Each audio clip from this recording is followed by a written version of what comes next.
নমস্কার। গল্প মালিকায় আমার সকল বন্ধুকে স্বাগত। আজকে আমাদের গল্প পাঠের আসরে গল্প আছে ভৌতিক গল্প। গল্পের নাম ভুতুড়ে রাত। প্রথম থেকে শেষ পর্যন্ত মন দিয়ে শুনলে ভুতুড়ে রাতের রহস্য তবেই পাওয়া যাবে। তাহলে শুরু করছি ভুতুড়ে রাত। সভা শেষ হতে বেশ রাত্রি হয়ে গেল। আমার যে বাড়িতে রাত্রে থাকা ঠিক হয়েছে সেটা শহরের বাইরে, ডাক বাংলোয়। কর্মকর্তাদের একজন মোটরে আমাকে পৌঁছে দিতে গেলেন, কিন্তু পথে বিপত্তি। শহর ছাড়িয়ে একটু গিয়ে মোটর বিকল হলো। আধা ঘন্টা ধরে অনেক চেষ্টা করেও মোটর চালু করা গেল না। ঘড়িতে রাত তখন 11:10। কর্মকর্তা বললেন, মুশকিল হলো দেখছি, এক কাজ করা যাক, সামনেই রাজা বাহাদুরের বাড়ি, রাতটা সেখানেই কাটানো যাক। ফিকে জ্যোৎস্নায় বিরাট অট্টালিকার অস্পষ্ট কাঠামো দেখা গেল, মস্ত বড় লোহার ফটক। কর্মকর্তা ফটকের এপার থেকে চিৎকার শুরু করলেন, দারোয়ান, দারোয়ান। অনেকক্ষণ ডাকার পর আধবুড়ো এক দারোয়ান এসে দাঁড়ালো। কর্মকর্তাকে চিনতে পেরে সে সেলাম করল, নিচের দুটো ঘর খুলে দাও, মোটর খারাপ হয়ে গেছে, আমরা রাত্রে এখানেই কাটাবো। দারোয়ান বিড়বিড় করে কি বলল, তারপর কোমরের বাঁধা চাবির গোছা থেকে চাবি বের করে দুটো ঘর খুলে দিল। একটা ঘরে আমি, আর একটা কর্মকর্তা আর ড্রাইভার। ঘরের মধ্যে পা দিয়ে বুঝতে পারলাম ঘর রীতিমতো ঝাড়পোঁছ করা হয়, কোথাও এক তিল ময়লা নেই। উঁচু খাট, তার উপর পরিষ্কার বিছানা, ঝালর দেওয়া দুটো বালিশ। সারা রাত বাতি জ্বেলে ঘুমানো অভ্যাস, অন্ধকারে একেবারে ঘুম হয় না। কম পাওয়ারের নীলাভ বাতিটা জ্বেলে রাখলাম। শুয়ে শুয়ে এদিক ওদিক দেখতে দেখতে চোখে পড়ল পায়ের দিকে একটা চেল রঙের ছবি। সিংহাসনের মতো কারুকার্য করা একটা চেয়ারে একজন প্রৌঢ় বসে, অঙ্গে জমকালো পোশাক, প্রকাণ্ড মুখ, বিরাট গোঁফ, রক্তাক্ত দুটি চোখ যেন ঝলঝল করছে। ইনি সম্ভবত রাজবাহাদুর। এই অট্টালিকার মালিক ছিলেন। বাইরে বৃষ্টির শব্দ, গাছের পাতায় পাতায় নূপুরের আওয়াজের মতন। একসময় ক্লান্ত হয়ে ঘুমিয়ে পড়লাম। খট খট খট, ঘুমের মধ্যে শব্দ খালি এলো। প্রথমে মনে হলো ঝড়ের বেগে জানালার পাল্লা কাঁপছে। তারপর মনে হলো কি যেন দরজায় ধাক্কা দিচ্ছে। এত রাত্রে কি দরজা ঠেলছে? তবে কি কোনো কারণে কর্মকর্তা কিংবা ড্রাইভার ডাকছে? দু হাতে চোখ রুখলে উঠে বসলাম। না, যেদিকে দরজার শব্দটা সেই দিকে আওয়াজ আসছে না। ফিরতেই সারা শরীর কেঁপে উঠল। আমি ভীরু এমন বদনামটা কেউ দেবে না, কিন্তু চোখের সামনে এমন এক দৃশ্যকেই বা অস্বীকার করে কি করে? ছবির ফ্রেমটুকু রয়েছে, রাজা বাহাদুর নেই। ছবির ঠিক নিচে রাজা বাহাদুর বসে,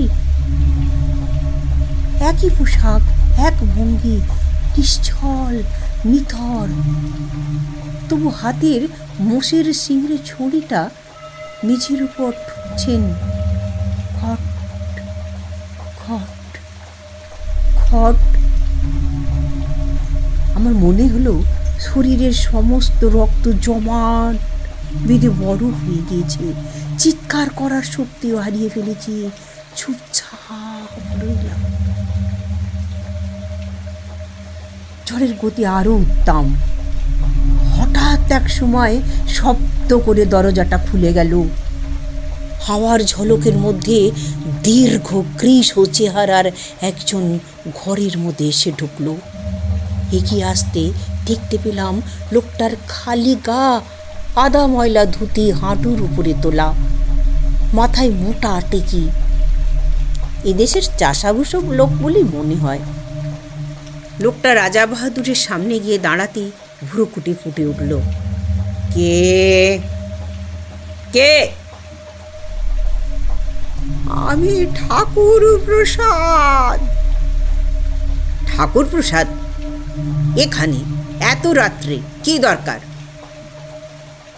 আমার ছেলে শিবপ্রসাদ কই? শিবপ্রসাদ? তা আমি কি করে জানবো? হ্যাঁ, তুমি জানো। তোমার লোক তাকে ধরে এনেছে। আমার খাজনা বাকি ছিল, 2 সাল ধরে দিতে পারছি না, তাই তোমার লোক আমার ছেলেকে ধরে এনেছে। বলো কোথায়? মনে হলো রাজা বাহাদুর যেন একটু অস্বস্তি বোধ করলেন। একবার খোলা দরজার দিকে দেখলেন, এই আশায় যদি কোনো পাইক এ ঘরে এসে পড়ে। কিন্তু না, কেউ এলো না। গভীর রাতে ঝড় বৃষ্টির মধ্যে সবাই বোধহয় নিশ্চিন্তে নিদ্রা যাচ্ছে। কেউ এলো না দেখে রাজা বাহাদুর বললেন, আমি তোমার ছেলের কথা জানি না, তুমি যেতে পারো। যাবার জন্য আমি আসিনি। ঠাকুর প্রসাদের গলায় যেন সিংহ গর্জনের সুর। তার মানে? আমি প্রথমে ভাবলাম বুঝি বিদ্যুৎ চমকালো। না, বিদ্যুৎ নয়, ঠাকুর প্রসাদ কোমর থেকে ধুতির আড়ালে লুকানো প্রকাণ্ড একটা ভুজালি বের করলো। এ কি? রাজা বাহাদুর আর্ত কণ্ঠে চিৎকার করে উঠলেন,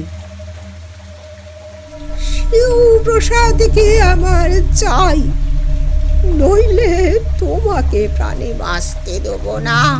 বলো, শিবপ্রসাদ কোথায়? চোরা কুঠরিতে। বলতে বলতে রাজা বাহাদুর উঠে দাঁড়ালেন। উঠে দাঁড়িয়ে দেওয়ালের ফটোর পিছনে হাত দিয়ে কি একটা টিপলেন। সঙ্গে সঙ্গে ঘড়ঘড় করে শব্দ। রাজা বাহাদুর সেই দিকে আঙ্গুল দিয়ে দেখিয়ে বললেন, ওই যে চোরা কোঠরি, ওইখানে তোমার ছেলে আছে।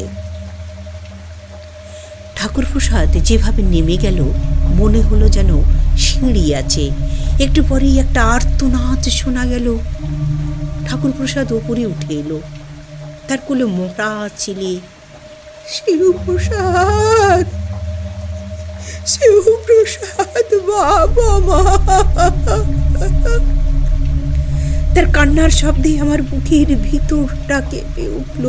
মরা ছেলেকে মেঝের উপর নামিয়ে রেখে ঠাকুর প্রসাদ সোজা হয়ে রাজা বাহাদুরের মুখোমুখি দাঁড়ালো। বর্জ্য গর্জনের বলল, আর নয়, তোমার অত্যাচার অনেক সহ্য করেছি, এবার প্রতিশোধ নেব। যে ভোজালিটা কোমরে গুঁজে রেখেছিল সেটা সে আবার টেনে বের করলো। আমি ভয় পেলাম। এখনই আমার চোখের সামনে একটা খুনোখুনি হয়ে যাবে ভেবে চিৎকার করে উঠলাম। কি আশ্চর্য, গলা দিয়ে একটু স্বর বেরোলো না। রাজা বাহাদুর চেঁচালেন, রামলোচন, পিয়ারিলাল, রামলোচন। ঠাকুর প্রসাদ জোরে হেসে, কেউ আসবে না, সবাই যাত্রা শুনতে গেছে, সেই খবর পেয়েই আমি এসেছি। ভগবানের নাম স্মরণ করো। তারপর কি হয়ে গেল?